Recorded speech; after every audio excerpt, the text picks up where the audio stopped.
JJ,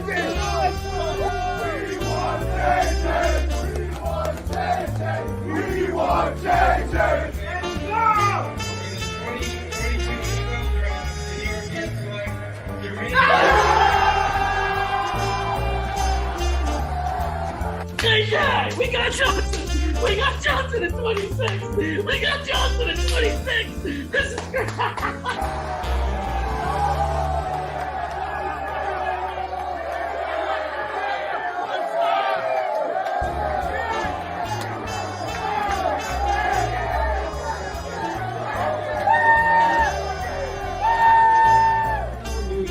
It is Matt, it is Richie. We are hanging out with the Jets Lounge guys. Richie, my man, how's it going? Matt, this is sick. We're at the Jets Lounge event in Farmingdale. The main event is what it's called. We got the entire Rucker family over there. Jets! Jets!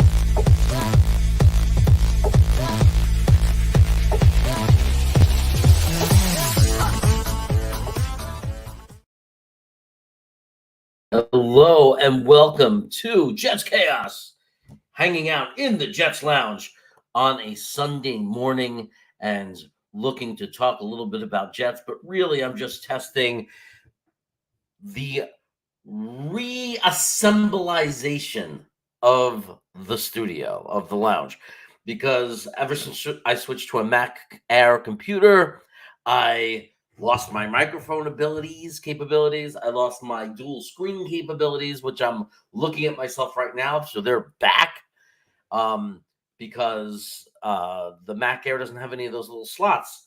But then I bought this thing I can't show you. It's like a device that plugs in to the little hole in the Mac Air and then allows you to plug things in like HDMI and HDMI. And suddenly I could work at Radio Shack again. I am just like a wizard in technology.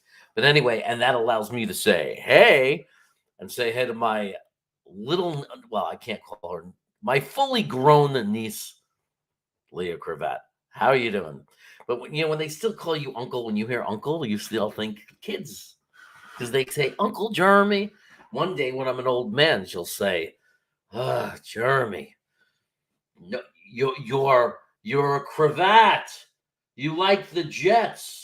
Like she'll be yelling at me. You need to eat, chew, and she'll be like pushing my. You like pizza. That'll be my life one day when I'm an old man. And I won't be Uncle Jeremy. Well, to other people, that's my Uncle Jeremy. I got to take care of him. Yeah, it's we have to do it. We promised our grandparents we would take care of them. We would take care of him. We wouldn't let him grow old alone. So. Me and my brother Joseph, we take care of him. Yeah, that's what we do. Anyway, she's cracking up. How is everybody today? There's nobody out there today, huh? It's dead. This is what you get. I'll be back on tonight. Again, I'm just testing the microphone. Leah, how does it sound? Do I sound like I'm coming in nice and loud and clear? Can you hear me really well? Because I'm using the microphone. I just want to make sure that it's working. Like, you hear anything like that? You hear anything? So let me know. How is the microphone doing? How's it working? Sauce Gardner had a great practice the other day. He is thank you. Apparently he was knocking down passes, deflecting passes, and looking like a rock star, where a couple of his teammates were like mouths hung open on their Twitter accounts and stuff like that. So that's always good news. It's always good news to hear that Sauce is playing well. It's funny how they only show footage of him when he gets burned.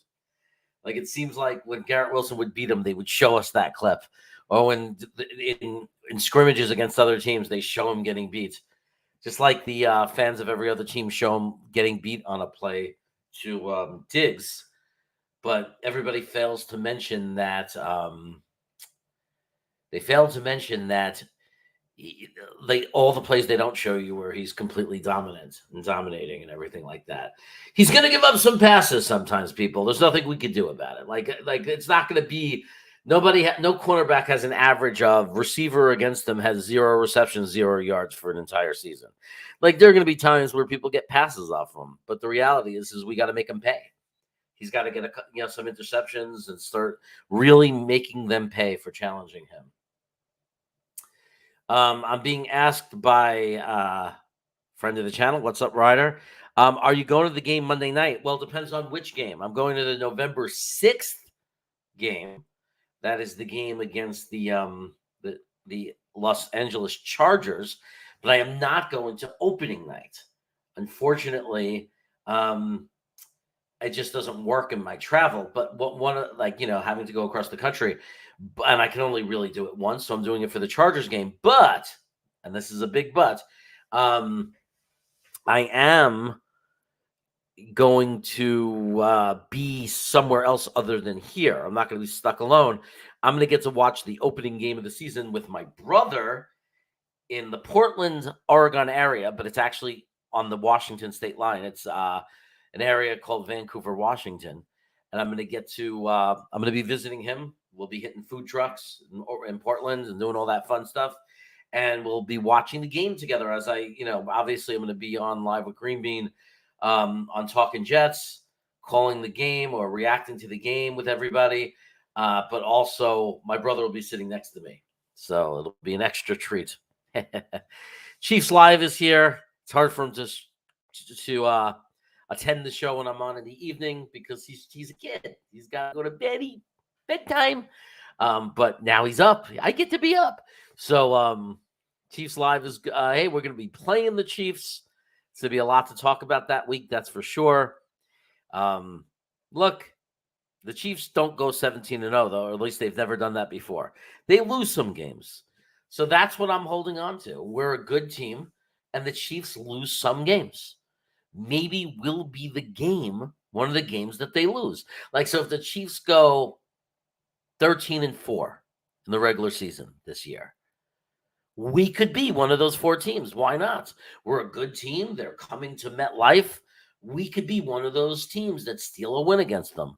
I mean, they're going to beat the Raiders both games without any problem. Denver is an easier matchup than us for them, so they could beat them twice. I mean, where are their 4 losses going to come from? Maybe they have an off week. They go to MetLife Sunday night, and they just have a bad game. You never know. It could happen. Could happen. But could happen. Yeah, man. Vancouver. Oh, what's going on, Snowball? Good to see you here, brother. And yeah, he's in Vancouver, Washington. It's beautiful, beautiful. Has a house with a beautiful view of the river. I love it there. He's got a hot tub on the deck outside. The nice grill. So we're gonna grill filet mignon when I get up there. So that's gonna be nice. My brother's really good at it, even though he's claiming he forgot how. I think we're gonna figure it out again. Make some good filet. So it's gonna be a nice trip. I'm looking forward to going to a couple of food trucks. If you want to see them reviewed, the food trucks are reviewed on my channel with my brothers called Brooklyn Brothers Food Review. So if you go to Brooklyn Brothers Food Review, you can actually click on the playlist, Portland area. And there's 2 of the reviews that I do with my brother there. And it's my 2 favorite food trucks in all of Portland. One is called Bing Me. And it's like Chinese street food, like the kind of street food you get in China. It's amazing, like an egg crepe filled with duck and hoisin sauce and crunchy noodles, and it's delicious. And then there's one where I review a barbecue place, which I will state to this day. I've been alive on this planet for 50 years, and this is the most amazing tender brisket I've ever eaten, and I've been all over the country. And it's this food truck called Matt's Barbecue in Portland. And it is outstanding. It's like the most tender, beautiful brisket you ever tasted. I Can't wait to get me some of that. We got Ryder saying, I'm going opening night and the Black Friday game. Cool. And possibly the Charger game. Maybe I'll see you at that one. Yeah, if you go to the Charger game, you'll probably definitely see us. I mean, we'll be at the wherever, Green Bean and Ryan and Matt, and, they're going to have that giant tailgate. Whether you go with them or not, I'm probably going to ride in with Green Bean, most likely. That's how we usually do it because we both stay within 5 minutes of each other. He has family in Staten Island. I have my best friend in Staten Island. So typically what happens is Green Bean scoops me up and we drive to the stadium together. And I say it happened once, but I'm saying it feels like that's how it's always going to be.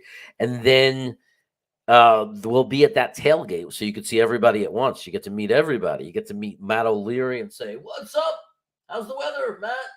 You get to get Green Bean, give him a little tug of his beard. Let me tug on that beard, Green Bean. But otherwise, you just DM me on Twitter and say, "Hey, I'm here in the parking lot. Where are you?" And I'd be happy to meet up with anybody. Yeah, but I'll put it out there on Twitter too.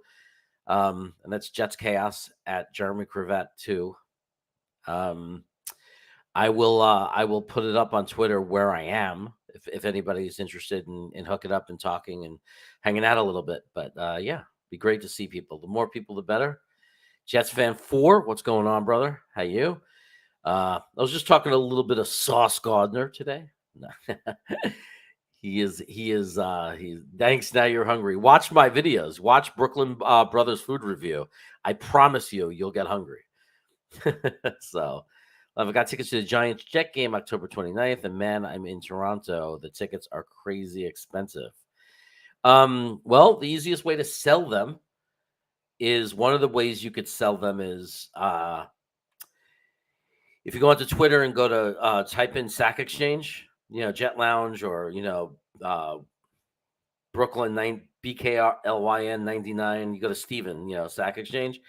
If you find him, he will help you sell them. He'll put out a big alert that there's, extra tickets to the Jets Giants game or whatever. And is anyone interested in buying them? And this way you could do it directly without having to go through one of those apps and paying a big commission. You can also just come on here, on these shows and say in the chat that you have tickets, tell people where to find you to wheel and deal and, to sell them. So, it costs us 4 tickets and a parking lot costs $3,700. Oh my God.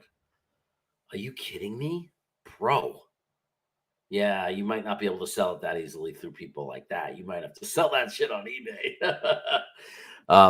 Yeah, man, that's crazy. That's really expensive. Wow. It's like $900 a person. My man, those tickets must be great. I don't want to sell them. No, I don't want to sell them. I just got them. But I thought you said you were going to be in Toronto. Are you flying in, though? Is that what you're saying, that you're going to fly into the game? I'm sitting here trying to sell your tickets for you. Dude, anybody who's that dedicated of a Jet fan is okay in my book, always. I mean, if you're freaking flying to freaking stadiums to go to the game, that's outrageously cool. So you're paying all that money and flying there? That's crazy. I met Green Bean, Matt, Ryan, and Richie at practice a few weeks ago. Great guys. Yeah. Good people. Matt O'Leary is a little bit of a giraffe. He's not the best looking guy. Richie's a little bit in the daze. He's a little bit of just a little kid, I could almost call Richie Chip. This is my little son Chip. Hey Chip. And but good guys. Green Bean's a little grumpy sometimes. Yeah, the heat, man. It's making my beard itch and stuff. But they're cool. They're good. Matthew O'Leary probably goes, "Hey, how you doing, Ryder and Zaylon?" Matthew O'Leary here with another video. Because you don't know, he doesn't say that for the show. That's just the way he goes around life, saying that to people. He goes into the pizzeria to order pizza. I'm Matthew O'Leary. I'm here for another video.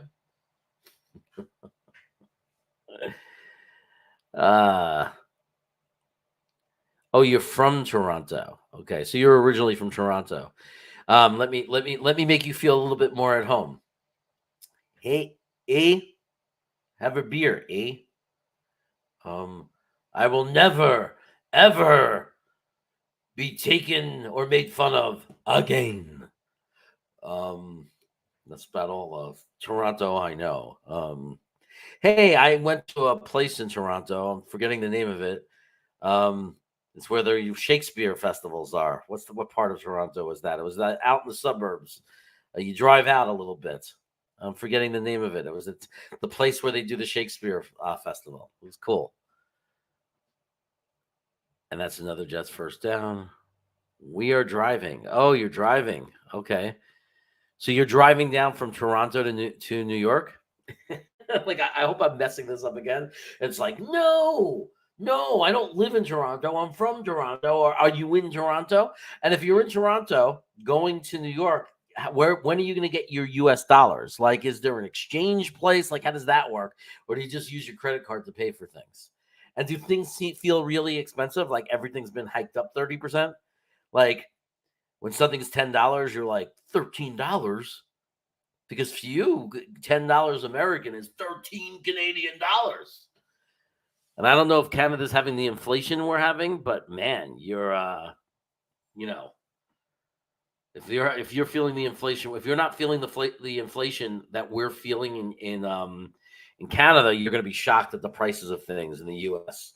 I mean, we're up to like $18 a beer at this point, like in a stadium. You know what I mean? Because even in a brewery, you can go to the brewery of the people who make the beer. No middleman. The people who make the beer, and you're paying $8 for a beer. I mean, $9 sometimes if it's like the double IPA. It's like, really? $9? Am I buying a bottle of wine? I mean, it's a beer that you made on the premises from malt. I mean, and I'm paying $9 for a glass. I mean, I don't want to be petty and make this about that, but come on, guys. The world's getting a little out of control. I mean, I'm sorry. I'll just buy my case of freaking Coors or Sandexio, whatever, or Corona, and me and my wife will have some beers at home. I mean, give me a break. $9 for a beer. And sometimes those IPAs taste like freaking medicine. Sorry. Sometimes they're so strong. It's like, ugh. It's like they're just taking all the hops and soaking them like tea. You don't even taste like beer anymore. Screw that stuff. $9. Buy a bottle of freaking vodka at Costco for $15 and a pitcher of orange juice and just knock myself out. $9 for a beer. I'll do shots of vodka. $9 for a beer. $18 at a stadium. So getting back to the point, Jets fan 4, get ready, because if you're not feeling the inflation where you are, you're gonna feel it when you get here. Inflation, it's awful. Fireman Ed has a beer out now. He has a beer out now. Oh, he's out there, probably sitting in his seat, right? Yeah, he's sitting in a seat right now, texting everybody and putting it out there. Remember, you have to be here, but I want everybody sitting down by 5:30. I think 7:30. How did all the cravats that are here, Chiefs Live, Snowball, Grand? Oh, how nice of Harlan to say hello to everybody. This is just a little impromptu test of my equipment in my studio. It seems like it's going okay. According to my niece, the sound is good. I'm able to see. I got my dual screen working, so I'm able to do this. Check this out. Watch this. I got this power back. I can do this again. Right? That's me saying hello to everyone. And what's really cool is I can go and I could block people now. If someone says something I don't like, I could give people a timeout. I could put them, I could say, I could make you stay in the bathroom for 5 minutes. Like, here, let's put Harlan in the bathroom for like 5 minutes. Okay, Harlan, we're going to put you in the bathroom for 5 minutes, okay? Just to test it out. No, I'm just kidding, Harlan. I'm not putting you in the bathroom.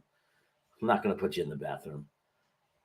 Who would I put in the bathroom here? There's no one I feel comfortable messing around with and teasing that I would say I would put in the bathroom here.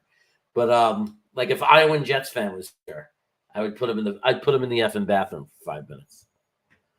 It's like, put that guy in the bathroom. I don't want to look at him. Put him in the bathroom. Anyway, look, there's absolutely barely anything to talk about in Jets land. I mean, let's be honest. Everyone's healthy pretty much.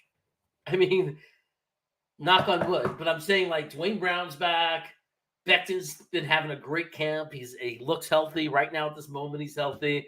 We know it's a little scary because his knee does still nag him and irritate him at times. They are admitting that, but it's also, if you look it up, it's normal. It doesn't mean he's re-injured, and it doesn't mean he's going to get re-injured. Then you got your guards. AVT is fine, ready to go. Lake and Tomlinson is fine and ready to go. McGovern's healthy. Titman is healthy.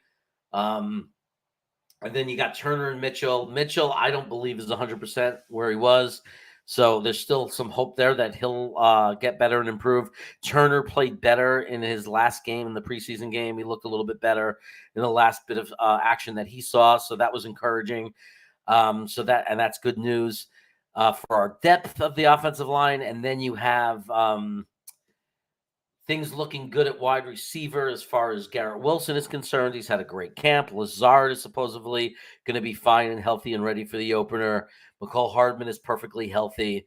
Randall Cobb, they're saying, is the first time he's playing healthy in over 2 years, and he's had a really good camp, and people are like pleasantly surprised because now that he's healthy. And we got 3 younglings. I think the one most likely to contribute right away is Xavier Gibson, because he's more of a possession, just get him the ball, short passes, get open, set 6-yard pass, turn it into a 10, 11-yard gain, first down kind of guy. Whereas Brownlee's going to have to continue to develop and learn how to get open because he doesn't have groundbreaking speed, but he's good at contested catches. But it's going to see, unless there's an injury, knock on wood, there isn't, that it's going to be hard to see him getting a ton of reps.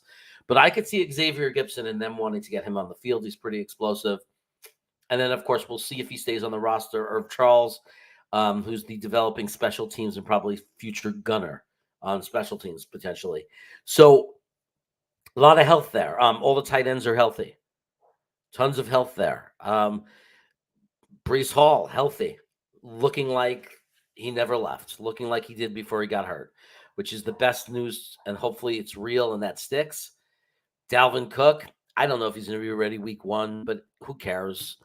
So maybe he only gets 5 carries. Maybe he's not in complete game shape yet. We got Michael Carter as an RB3. I mean, come on. And then you have Izzy at RB4, who I already trust to come into the game. If they need Izzy to come into the game, it's fine. But I don't think they would. They could mix it up with Brees Hall, Cook, and Carter. And Carter's fine, everybody. If the offensive line is healthy and blocking nicely, Carter will get us the 4 to 5 yards a carry. He will. He'll be fine. Watch his average. His average will be over 4. That's my hot take. Michael Carter's average per carry this season, even though if it's not a high sample, is going to be 4+ yards per carry. That's my hot take. Everybody wanted to jump on Michael Carter. Believe me, Michael Carter will be just fine. As with our offensive line. And, of course, A-Rod survived camp and is okay. So he's equipped with all his weapons. You could argue that it would be nice to have a guy like Michael Evans or Devontae Adams on the team as well. But, it's not supposed to be an all-star team, unfortunately. You can't have an all-pro team. You got to have, places where you're not as thick or strong, right? So that just happens to be one place for us. It's like at receiver. We have a premier number 1 receiver, and then we have a room that has role players, and there's not much looking right now like anyone's going to really step up if, God forbid, Garrett Wilson got hurt. But I do think Randall Cobb and Lazard's rapport with Aaron Rodgers is going to really help. I think McCole Hardman's speed is going to really help. And like I said, I think Xavier Gibson is going to be a contributor. And then you look at the tight ends. They can all catch passes. They're all capable. Conklin obviously being the lead receiving tight end. So there's going to be plenty of weapons, plenty of people to throw the ball to. It's going to be very nice. Daniel is here. Jeremy, this summer was at Dead and Company in Philadelphia, was paying $14 for a bottle of beer. Oh, you were probably at Dead and Company and paid $14 for a bottle of beer. Yeah, it's crazy. It's absolutely crazy with inflation, the way things are. I mean, I told my wife, we're pretty much just drinking at home. Like if we want to have cocktails, we have friends come over, we open a bottle of wine, we drink vodka, mimosas or whatever. But like it's to a point where it's like you have to pick where you spend your money. If I want to fly across the country and see Jet games sometimes, if I want to pay YouTube TV all kinds of money to watch games, like you have to decide where am I not, when you have limited money, when you're not rich, you have to sit there and make these decisions. And I am not going to go to a bar anymore and pay $10+ for drinks. Like it's ridiculous. Me and my wife can go and spend $80 and we come out hungry because there's no food. I'm talking just from drinks. Stupid. It doesn't make sense. You got to balance where your money, not stupid for someone who values that. I mean, there are people who'd rather live in a smaller place so that's cheaper, further out of the city, less expensive, so they have more money to go to bars and do that kind of thing. And I respect that. That's their choice in life. Me and my wife like being in the city. We're in downtown Sacramento, right in Midtown, right in all the action. We could walk everywhere. Well, the compromise for that is we can't go to bars and spend hundreds of dollars. We can't just open up a credit card and just drink all day at a bar. That's our compromise. In a couple of years, that'll change. That's the way it is. So when you have a set mortgage that has some stability, you eventually go from house poor to house rich, because as everything goes up, your mortgage doesn't, and then you get more and more money in your life to spend on other things. Anyway, that's my financial lecture of the day, and I'll leave it at that. What's your opinion of Michael Evans or Chris Goodwin coming to the Jets? I'm okay with it. I wouldn't pay. Obviously, I mean, this is the Captain Obvious here, but I wouldn't. If we're going to pay a lot of draft capital and money, I really want it to be Davante Adams because of Michael Evans' age and Chris Goodwin's injury history. But because I think Davante Adams would help us out for not just this season, but for the next few years.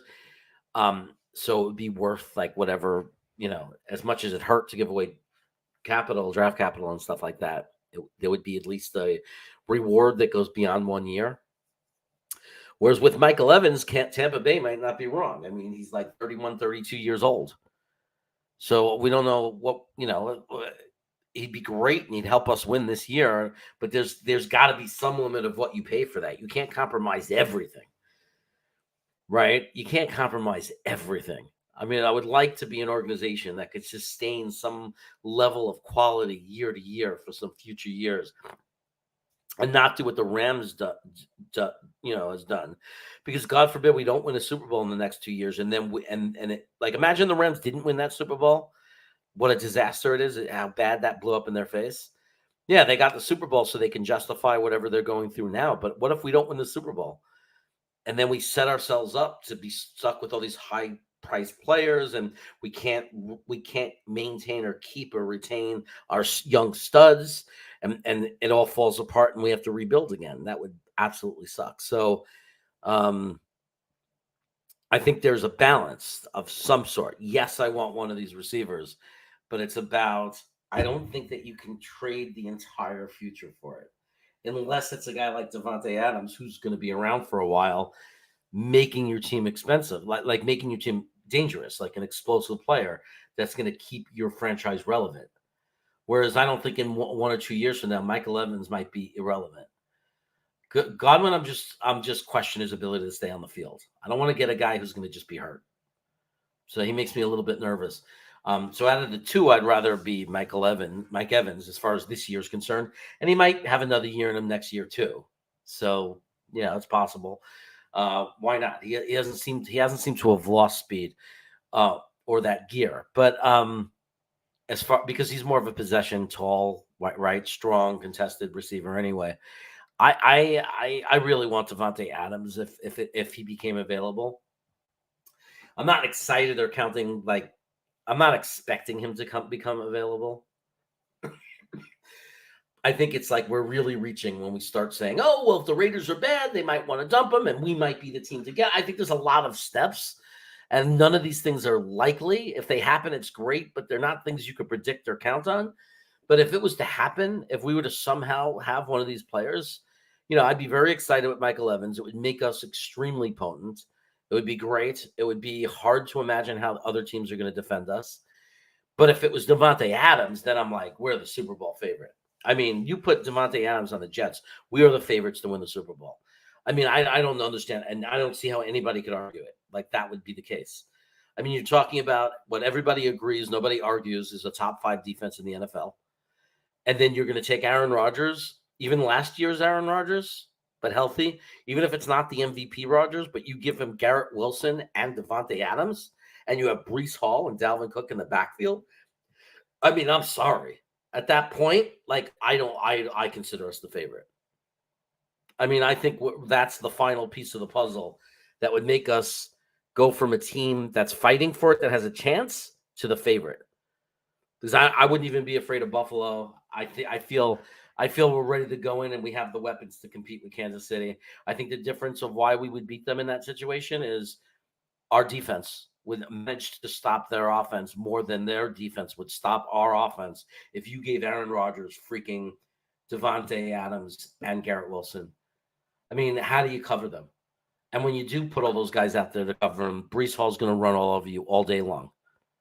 So healthy, that would be the final piece of the puzzle for us. I honestly believe that. But that's so far from happening. But I can tell you, that would make me believe we would give up a lot. Like as much as we trade, if we had a trade like tons of stuff, like draft capital, if we had to trade a whole bunch of things to get and secure Devontae Adams, I would understand it, because that's making like the move. That's saying we expect to make this help. Like it's not. It's like you're pushing all the chips in the window in the middle because you have a full house, and you're like, well, if they beat our full house, I'll never regret the decision. Like it's like Devontae Adams means our hand is now a full house, and it's like, yeah. I think that Devontae Adams makes us the favorite of all in the NFL. We'd be the Super Bowl favorite. So if somewhere in the 4th, 5th game of the year, the Raiders want to get rid of him, I'm all in on whatever they have to do to get him, because we could finally end the misery. If I just honestly, on paper, I can't see us losing. I mean, anything could happen on the football field. I could see us losing, but I can't honestly sit there and say I think another roster is better than ours. If you put Devontae Adams with Garrett Wilson, because to me that immediately might be the best receiving duo in the NFL, right? Or at least the top 3. We'd be right there with Miami. We'd be right there with Cincinnati. So then you have top receiving, top running back duo easily with Cook and Hall. Solid tight ends, an offensive line if they stay healthy that's going to be NFL average, and a top defense.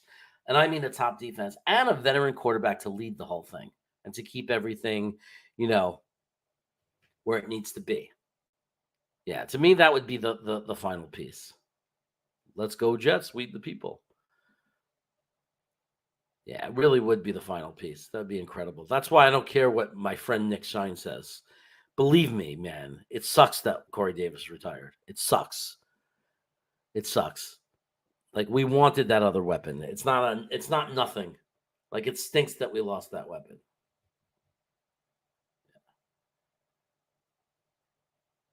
But am I not showing enough wackiness? What is that? Because Jeremy's not showing any wackiness. He's not wacky in a very long time. I was pretty wacky the other day. I think you're just missing it. I don't agree with that. I'm wacky. I just got to be reasonable about it. I can't be so wacky that it's not a show. You know what I mean? I gotta, I know Weed the People sits there, right? Well, I know that Weed the People does one of these. He sits there. He likes it.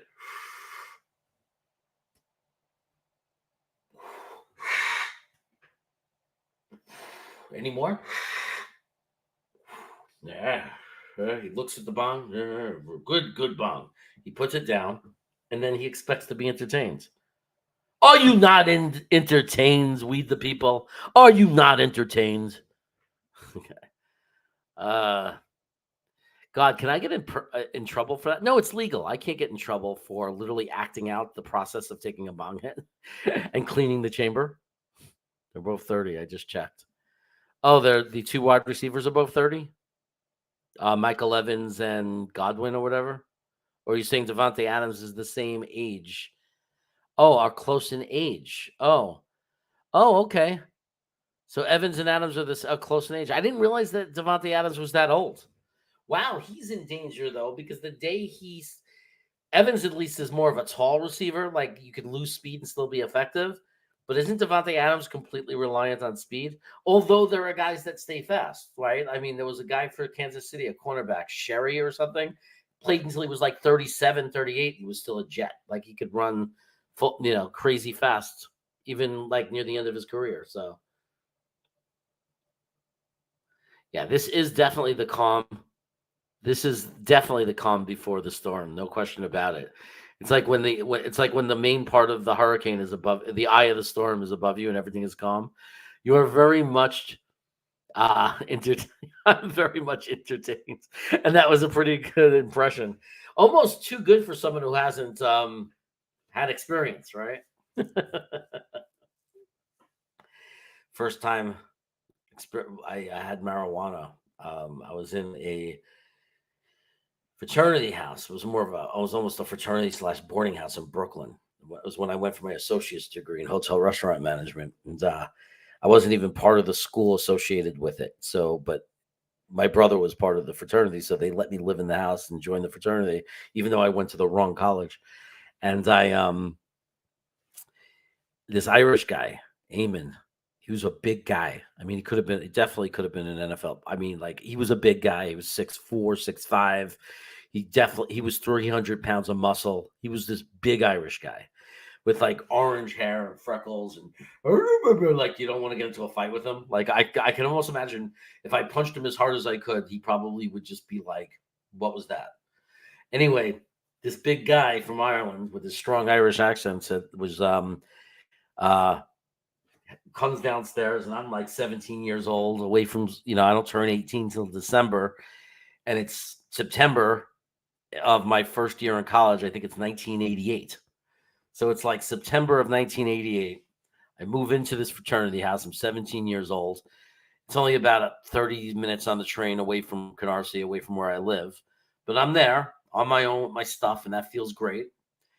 And he comes down and he goes, "Do you ever take a bong hit, laddie?" Or whatever. I said, "A bong hit?" And he goes, "A bong hit." And he pulls out this giant bong, right? And he's like teaching me how to do it. He goes, "I'm gonna light it, and then when it fills up, I'm gonna pull this out, and you're gonna suck really hard, like that. Okay, you got it, laddie?" I said, "Yeah." My Irish accent is awful. And he goes, "Okay," and we start playing the game Othello. I don't know if anybody remembers the game Othello. It's like black and white chips, and you surround the guy, and then you get to turn the chips to your color.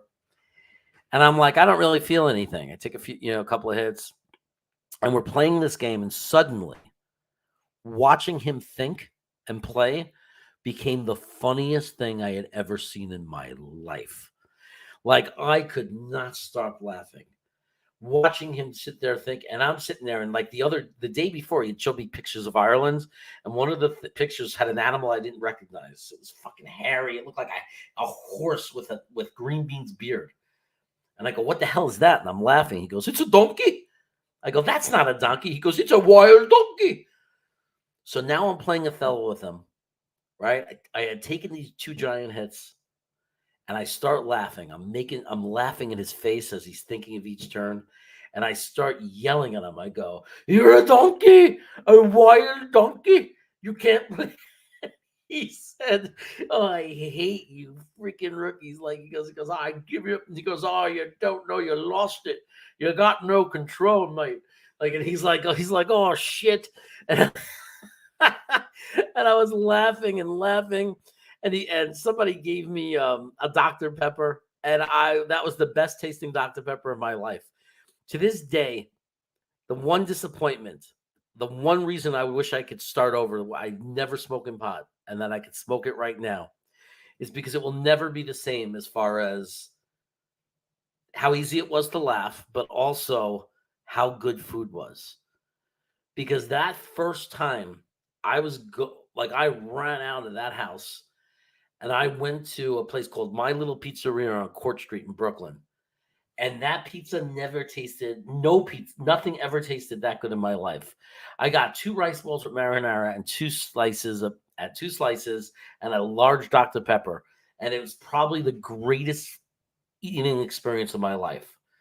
And to this day, I always chase that. I'm like, let's smoke and then eat this. But it's never the same. It never was like that first time making something taste so good. Crazy. Yeah, man. Making big moves like that are big gambles because at this point, it's going to be hard enough to keep our players anyway. So whatever move we make, if we make a move bringing somebody in, it better work. It better be an impact player. Yeah, that's true. When you have younger wide receivers, less chance of injury, but do we want to rely on those? I mean, this is a year we want to win the Super Bowl.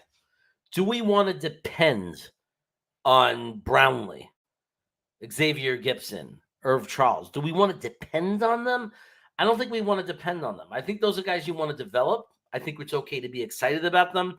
I think Gibson could be a contributor, but I don't want to depend on him. I don't want to be in a situation where that's my starting Y or X. Well, he'd be slot.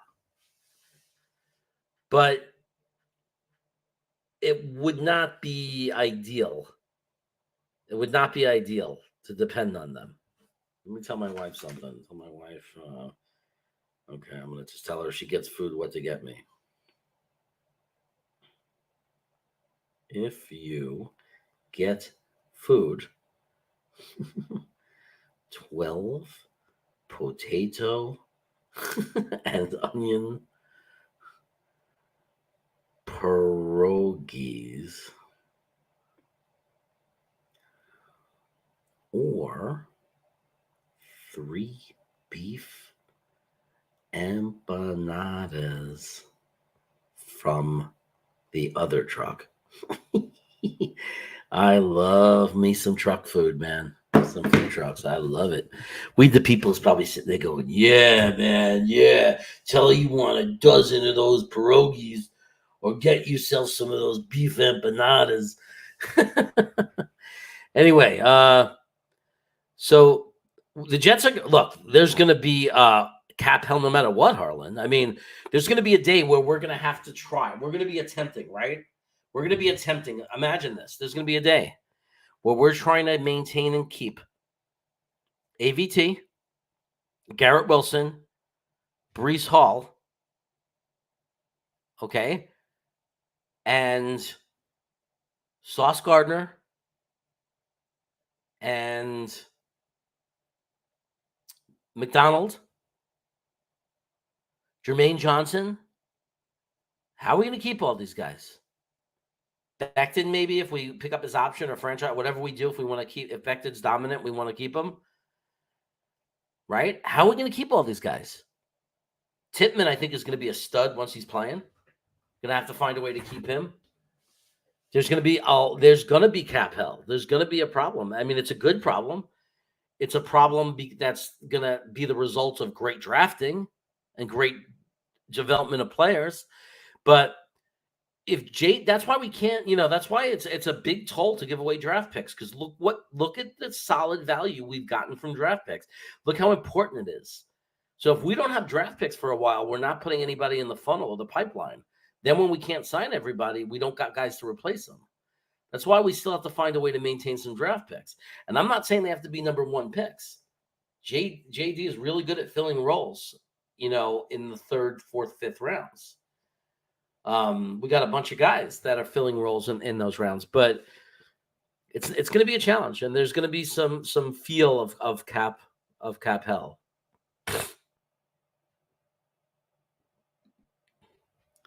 I think we get too enamored with diamonds in the rough. Guys go late undrafted for a reason. Yeah, I mean, I agree that they're developmental players, and sometimes that's the reason. It's not that they don't have capability; it's just that they were missing skills or missing things, and then teams draft them because they believe they could fill in the missing piece, and then they would be good. Now, yes, guys go undrafted for a reason, but the counter to that is that's a good argument, Raw Power, for that we can't expect all 3 of those receivers to work out. Absolutely not crazy, right? But remember, Bryce Huff was undrafted, right? And then last year, who else was undrafted? Bam Knight, who gave us some value last year, was undrafted, and he's an okay running back. He'll be fine in Detroit. So there's plenty of, JFM was on a trash heap when we got him released, cut. Quincy Williams, right? Any of those guys, you can argue they were cut for a reason. Nobody wanted them for a reason. So I'm just saying, sometimes you do find a diamond in the rough. Now, saying all three of them, that's kind of asking a lot. I think Xavier Gibson has something that is translatable in no matter whether it's preseason, college, or a real game, and that's his speed and his athleticism. I mean, that athleticism and speed is there. It's there. And we saw it on the football field. We saw that he knows how to utilize it on the football field, no matter what the situation was. I mean, look, go back and look at those punt returns. That's real. That's real. The way he explodes when he catches that ball, the way he accelerates and explodes, picks a direction, the way he cuts, the way he finds holes, all that is real. So I think Xavier Gibson is the one person that I'm not saying we should rely on him. Hopefully, knock on wood, that we don't have to. We stay healthy. We don't have to rely on him. But if someone was to tell me, who do you think we're going to see value from out of those three young guys, if one of them will give value, my bet would be on Xavier Gibson, because I think there's a chance he's going to be the punt returner.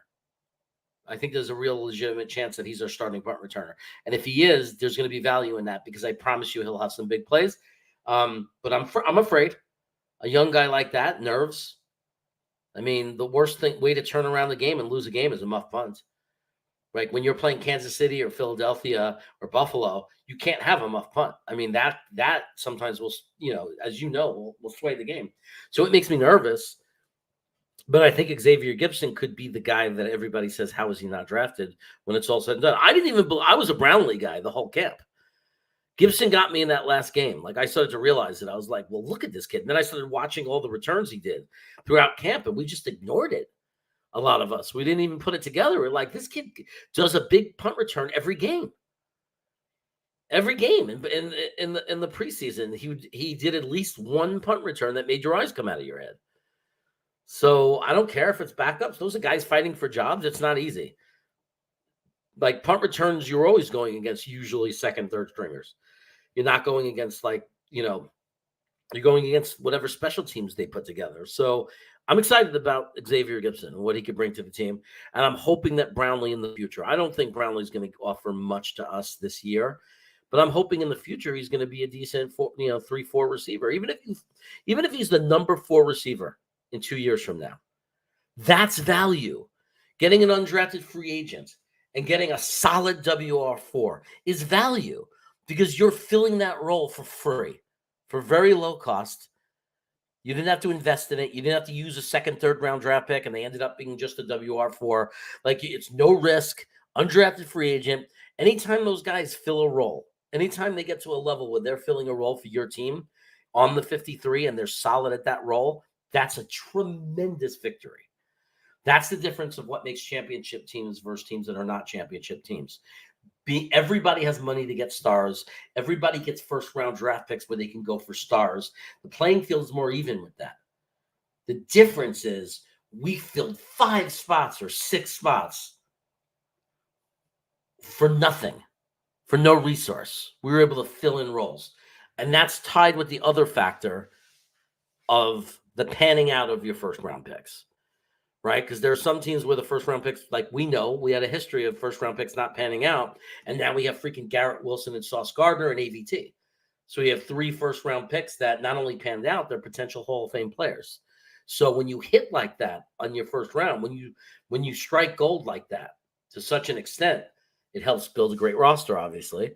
And then there's that little bit of free agency. When you strike gold, like with a trade or free agency, like Aaron Rodgers, there's these little pieces that all have a factor, but you can't underestimate the factor of you have to be able to fill the spots without money and the use of draft picks. You have to find a way in those starting 22 to find valuable guys that do not cost a lot of money and do not cost a lot of draft value. And that allows you to pay your superstars. And that allows you to have draft picks to keep the funnel going. If you have to trade for it and trade those picks all the time, and you have to use up all your money to buy it in free agency, you can't put a strong 22 on the field because you run out of resources. So all Brownlee has to do to be a great, great success is to fill up a WFR or even a WR5 role. If Gibson ends up being our slot receiver, our WR3 one day, let's say he's a slot receiver, that's an amazing score. I mean, that's a jackpot. That's a bingo. So, that's how you build teams. And what I like about JD is like every GM he's missed. Like every GM he's missed. Every GM signs a free agent where it's a mistake. Every GM wastes draft picks where the guy doesn't pan out. Every GM has made a bad trade. Every GM. It's not the misses. It's the success. What did you do overall?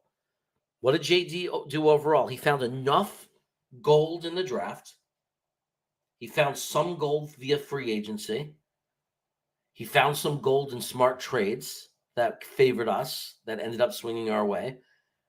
And he found gold in finding junk on the garbage heap. Like he managed to balance it and find success in all those different avenues. And all those avenues gave us the team that we have now. Like free agency got us Reed, right? Trades got us Aaron Rodgers. Free agency got us, when you look at our roster, our free agency got us CJ Mosley, whether it was JD or not, doesn't matter. We got him now. Jamie and Sherwood, late round pick, developmental guy. Like, look at the guys we have. Quincy Williams found them off the garbage heap. There's our linebacker core. Tony Adams, right? Off the garbage heap. Nobody wanted him. Right? We bring in Tony Adams, and now he's our starting freaking free safety. And if he's good, wow. Whitehead, free agency. Let's see if he has a better year. Our edge rushers, Huff, undrafted. Jermaine Johnson, drafted with a great trade up to get him. Breece Hall, second round, traded up to get him. These are smart moves that paid off. Really smart moves. Our tight end room was good contract, not crazy high contracts. Not insane money, but we solidified a really strong tight end room. So we did a lot of this without having to invest tremendous, tremendous resources. And that's the key.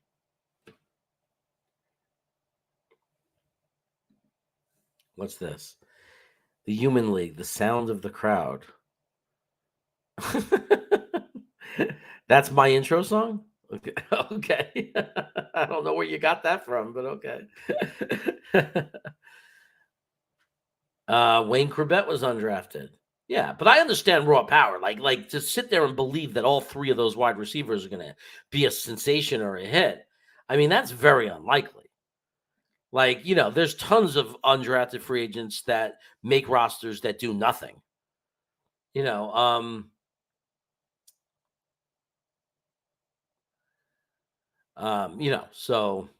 Are you comfortable with having number 2 being number 2 this season? Well, I'm more comfortable having him number 2 this season as I was having him number 2 last season, or number 1 last season, right? I mean, it's an improvement. Last season, Zach Wilson was our number 1. At least he's number 2 right now. I'm just going to go back to this. It's like, no, I'm not comfortable, but guess what? I'm not comfortable whoever it is. I think the Buffalo Bills, the Kansas City Chiefs, the Cincinnati Bengals, Los Angeles Chargers, and the New York Jets are in the same exact predicament. If we lose our starting quarterback, we're fucked. I don't think that we're any less or more fucked than anybody else. If anything, I think it depends. Tell me which Zach Wilson are we going to get? Are we going to get Zach Wilson with the yips, who's worthless, who we're better off with Boyle, and it blows up in our face if, God forbid, we need a backup quarterback? Or is it going to be the guy that came in and beat Buffalo? And he didn't beat them, I know, but was good enough, was able to bring those Jets and get them over the Buffalo Mountain. who was able to get us over Buffalo, who was able to beat the Steelers with us, who was able to beat Green Bay with us, who was able to beat Denver with us. He might not have been a star. He didn't carry us. I'm not saying he did, but we were able to get those victories with Zach Wilson as our quarterback. And there is hope that he's a better quarterback this year. Now, would I feel better if we would have went out and gotten Bailey Zapp? Yes. No question. Like, I don't understand that. They should have went out and they should have grabbed Bailey Zapp. It would have done three things. It would have pissed the shit off of New England. Right? Number two, it brings in a guy who knows their system now, so that's why it pissed them off, and that can only help us. Number three, Bailey Zapp, to me, is a better quarterback than right now, at least, than Zach Wilson. I know they want to develop him and keep him for the future, but nobody's going to convince me that Bailey Zapp is not better than Zach Wilson. Maybe not in ability, maybe not in athleticism. I don't care. Bailey Zapp looked good last year. When he played, he looked good. I don't care what the reasons were. I don't care if it doesn't look like a good athlete, or I don't care what anybody says about the kid. He went out there and he performed. And he didn't have a great offense around him. What receivers did he freaking have? I mean, I don't understand how. I got to ask all 31 NFL teams, how the hell did you let Bailey Zapp clear waivers?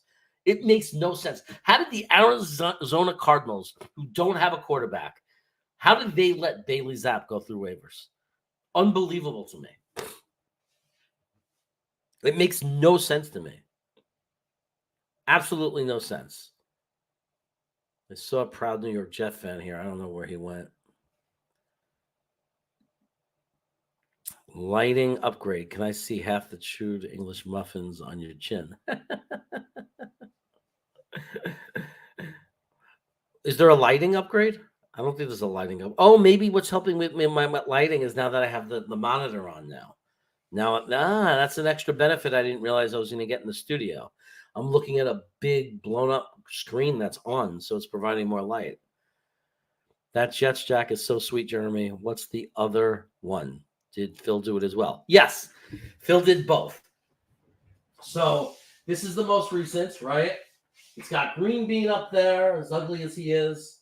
Jets Talk 24/7 is there, as low talent as he is. Matt O'Leary is up there, as much of a giraffe as he is. I'm right up there, as bald and fat and ugly as I am. Situation, Gunny is up there. I got nothing bad to say about Gunny. He served our country. I salute him. Jets, what is this one? Jets Talk Jets. Okay, so that's there, I guess. The new one. Boyd Green is there because you always got to have a dwarf.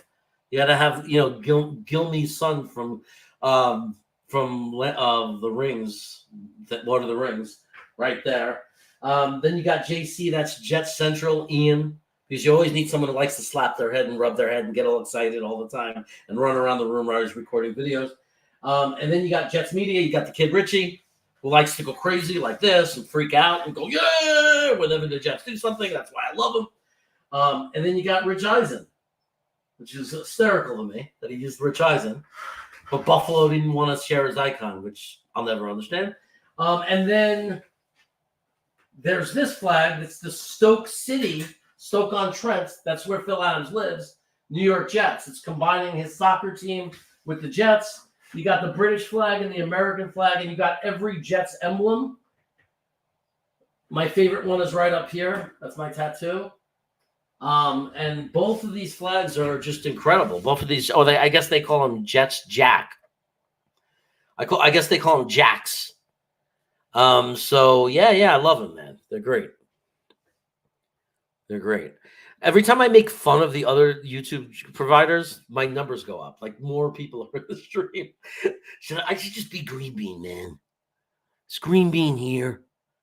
Let me tell you something, man. Raw Power. What's up, buddy?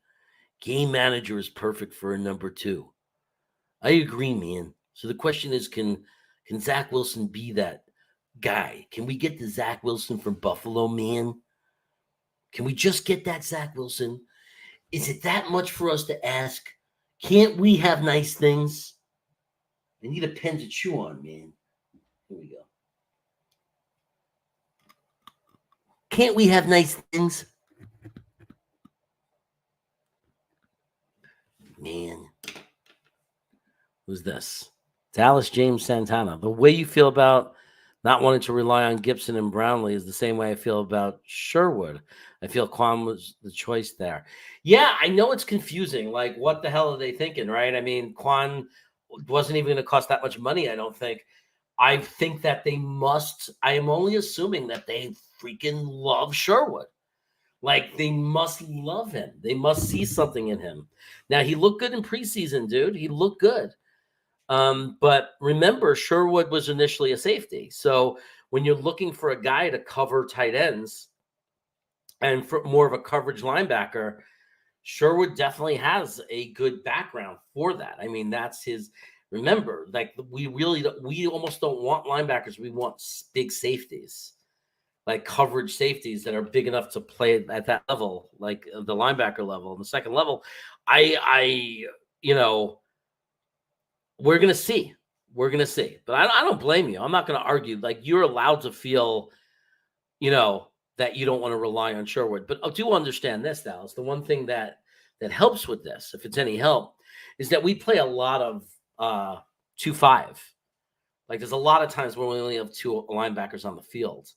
And we're going to be bringing in Ashton Davis and Amos, a combination of those guys where we have three safeties. So, or, we have Michael Carter, the second, out there with the two cornerbacks and only one and two safeties and only two linebackers. So there's a lot of situations where we only play two linebackers. And I think they're going to bring in Sherwood very strategically, for his skill set when they need him to be on the offense. So I wouldn't panic too much, but I understand the concern.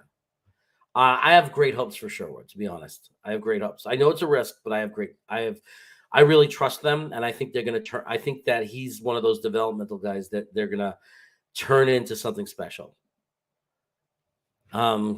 Great points, Jeremy. Thank you. Undrafted free agents can make a difference to a roster. Also, did you know there was more undrafted free agents in the Hall of Fame? Of course, I know that because we all know that now because we're watching Hard Knocks and all that stuff. But yeah, Hater. Look. I'm feeling really good about the GM that we have. I want it for the next 20 years. We have a GM that knows how to find talent in every way there is to find talent to a football team. Like, he's great at making trades. He's great at doing it through the draft. He's great at finding free agents to fill roles. He's great at finding people off waivers. Like, he's really a special GM. I mean, I have him right up there with Rosen from Philadelphia and with Baltimore. Like, I have him in my mind as good a GM as there is. And I know they got to win on the field to prove that, but I really don't need that proof because if they don't execute on the field, that's not on JD. I mean, I'm looking at the players on paper. You as a GM, you can't ask for more of a GM than when you look at the team we have on paper right now with where it was 3 years ago, it's an absolute miracle. Like, he's a miracle worker. Coach Hackett develops players. Wilson will be a good player down the road. Okay, well, that's what we're hoping. Project Prospect with Dom C. I love that Jets Chaos is back. Thank you. Still in the lounge. I don't want to send the wrong message out there. I'm still partnering with those dudes. But I wanted my branding back. I'm Jets Chaos. Thank you for voting, everyone who voted. Thank you for letting me know that that's what everybody preferred, that people miss Chaos. And that's just the name. I'll still promote the hell out of the Jets Lounge. I love those guys, and I'll still work with them, and try to grow our platforms together. Dom C, good to have you here. It's good to say hello to Dom. Proud New York Jets fan. Yeah, I know you love the name Jets Chaos. I mean, let's just say, not to get too graphic, Nick lays in bed thinking about the name Jets Chaos. Phil is a good boy. Nice. Let's see. The locker room is the best I have ever seen. Later, catch the Wesley Walker interview from the DA show on 8:30. Okay, fan YouTube channel. He was not fond of Joe Walton, Bill Parcells, and Herman Edwards. Okay, that's cool. It's good to know. I didn't know Wesley Walker had an interview. I'll check that out. I'll look for that. But thanks, Candido, and welcome to the channel. I haven't seen you in the chat. Grandizer 12. Jets Lounge perks. That's right. You could become a member of the Jets or Jets Chaos. Poor Grandizer, man. I keep flipping them up. You can't keep up with the name changes. It's Jets Chaos membership. It's called the Snackers. If you want to be one of my snackers, snackers basically you get anything you want. If you're a snacker, I'm going to highlight your chats as much as I can, more than anybody else's. If you're a snacker and you want my private email and email me and have discussions, I'll have private discussions with you. Same on Twitter. Anytime someone's a snacker, I make a mental note of it. I'm like, okay, that's one of my snackers. They have priority. They have priority because time. There's only so much to do with your time. So I prioritize the time as far as if I get lots of messages or questions in the comments or on Twitter, I always take care of my snackers, my members first, because they're taking care of my channel. So that's the number one thing you're going to get out of being a member. And obviously the stronger member you are, the more attention you get. If you're a heavy snacker, you get to be on the show once a month just by requesting it. And of course, if you're a super snacker, I'll give you your own show with me. So you can co-host the show. I'm sure there's a lot of you just running to become a super snacker. For those of you who want to know, yes, my wife laughed at me when she saw the super snacker one. I want CJ Mosley to get a pick 6 on opening night, like what he did before his injury. That would be nice.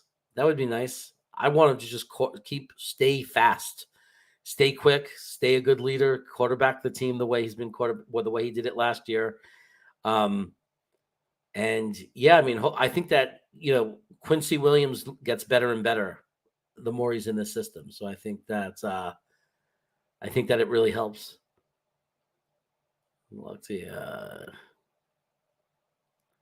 That was the game he got injured in. Well, he was having the best game. He was having one of the greatest games a defender can ever have. He was absolutely dominant. His first game as a Jet. If he, it would be totally crazy. Good to hear you too, Harlan. I'm very excited. Okay, proud New York Jets fan comes back and he says what? Oh, Charles. Thank you. I appreciate that. Keep watching, man. I get caught up with myself thinking about Jets Chaos. Raw Power, hyped to watch CJ this year. He's going to be a man possessed. I believe it. He wants that Super Bowl so bad. You could feel it. He's a guy who really wants to win. Brooklyn Brothers Food Review. That's it. Brooklyn Brothers Food Review, everybody. Make sure you're subbed to it. If you like me here, if you could sit and listen to me talk about the Jets, you haven't seen anything yet. My better channel is the Brooklyn Brothers Food Review. Like, it's with my two brothers, and I believe it's more entertaining and it's better produced. I think it's just a better channel. Obviously, if you're a Jet fan, you might not have interest in it. But if you like food and reviews and stuff, I think overall it's a higher quality channel. I think it offers more. It offers me and my brothers, like, separately, together, all over the country in different places, eating different things, describing the food, reviewing the food. So if you haven't subscribed to that, do me a favor. Go and subscribe to the Brooklyn Brothers Food Review and enjoy it. Like, don't do it as a favor. I honestly believe you'll enjoy it. Most of the people that go there and watch them have really endorsed them. Like, Harry W. has been a great supporter of the channel, and he'll tell you if you want to ask him, say, Harry, is it just for Jeremy we're doing this and it's a corny channel, or is it an enjoyable channel? I think Harry will tell you what he really truly thinks of the channel. But I'm really proud of it, and I hope you guys will subscribe to it. Watching college football today is a tease. Can't wait for NFL to kick off. Yeah, but it's fun to have football, right? I got to actually start watching the game. I got to get off the channel so I could start watching. It's good to see you here, Harry. Love you, brother. And I love that I love that I get to talk to Brady's in New Zealand, and it is early in the morning in New Zealand, right? What is it, 7:24 or something there or something? Which means it's like already 12 here. My God, what's happening to my Saturday? Hey, Braden. So, hey, man, I'm so freaking proud or happy that I got my studio back, man. One simple device changed everything. This one gadget got my monitor plugged back in. I got my microphone plugged back in. It's not just for show. It's real. I'm able to plug everything in. It helped my lighting because I got the monitor going against me. Like, I'm totally stoked right now. Like, this is like, it's like Jets chaos really is back. Braden, man, I want to visit you one day. There we go. There's my endorsement. I love your food review show. There you go. Brooklyn Brothers Food Review, everybody. We're beating the Bills. Hello, Damien. How are you, man? We are beating the Bills on opening night. Bucket, going to be close, but I think our defense has the measure of the Bills.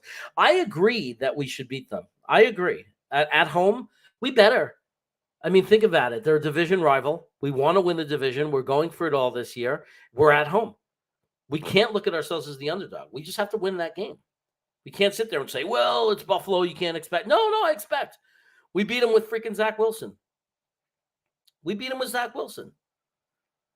We're better than we were last year. This roster is stronger than last year. I mean, obviously, Aaron Rodgers, but just assuming the offensive line is coming in healthy. I mean, you can't compare.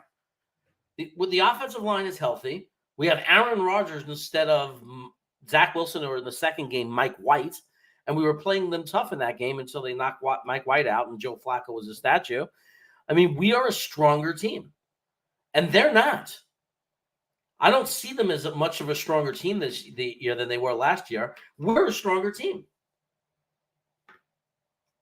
So I expect to win. I mean, I'm not saying that we have to sweep them, or otherwise we're failures, but we have to beat them at home. And then we should be going into Buffalo thinking, let's get a sweep, not let's save a sweep. Thank you, Harlan. I appreciate that. I do enjoy that channel. Some of the places you go are very out of the way. Yeah, well, it depends where you live, right? But I'm going to do a lot of more New York, New Jersey places in my travels there. So I promise I'm going to do as many reviews as I can when I get to the Staten Island, New Jersey, New York City area. And I'm going twice in the next few months. So still in bed. Yep. Oh, cozying up in bed with Jeremy. Just subscribe. Thank you, man. I appreciate it, Raw Power. I appreciate the support, man. Truly, I do.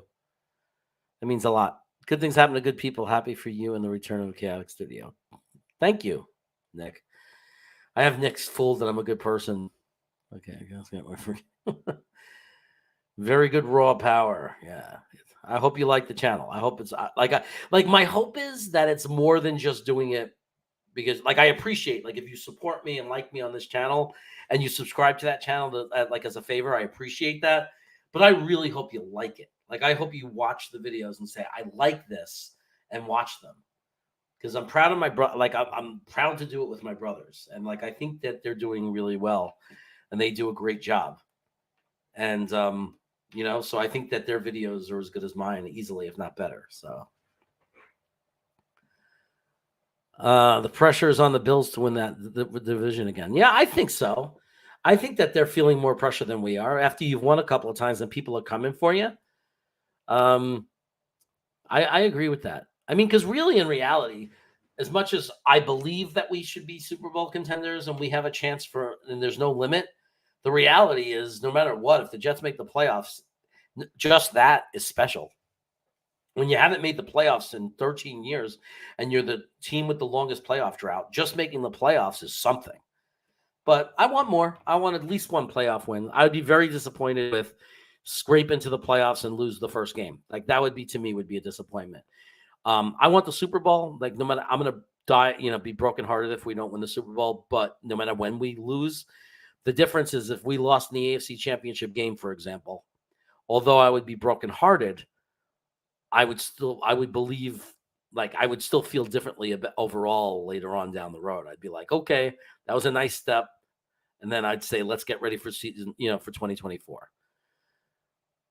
Yeah, I would be worried if I was a Bills fan. I'd be worried if I'm a New England fan because we're going to come in and pound the shit out of them. The Fruit Channel is very good. Thank you.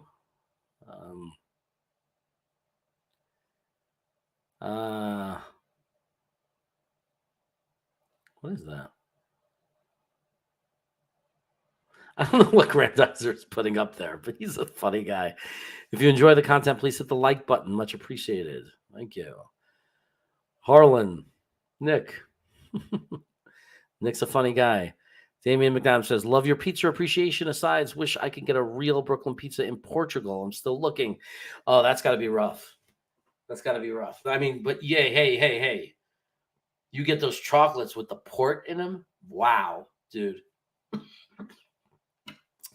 My parents went on a trip to Portugal about 15 years ago. 10 to 15 years ago. I'm not sure exactly. And they came home with these, the ports in chocolate. I'm telling, dude, that almost made me cry eating those. Those are so good. And I was almost tearing up. This is in Portugal where there's sandwiches are very popular there too, right? Yeah, I don't know what to say, man. I mean, you're in Portugal. The closest if you go to, obviously, I don't know if you travel around Europe. Italy certainly has some nice places to eat pizza. It's not the same style as Brooklyn, but it certainly is nice if you like Neapolitan. And then also the Czech Republic. Czech, if you go to Prague, I don't know why, but man, they have dozens of like really good pizza places. Like all these Italians open up places there and they do really good Neapolitan pies.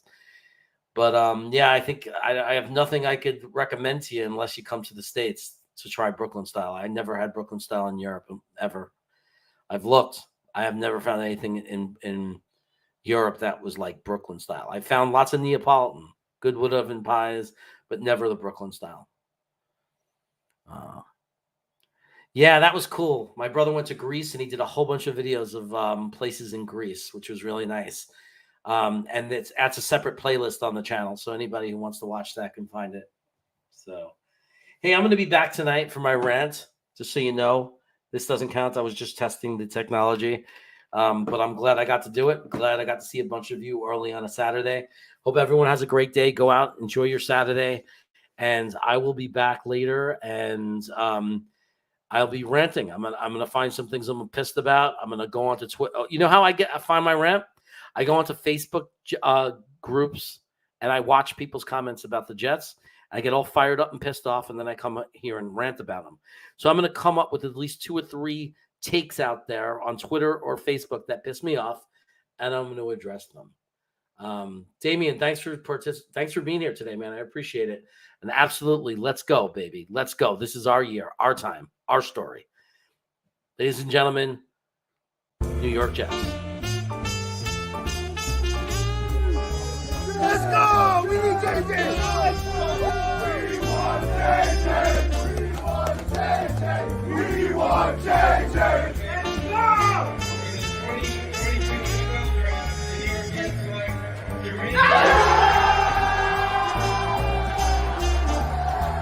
JJ! We got Johnson! We got Johnson at 26! We got Johnson at 26! This is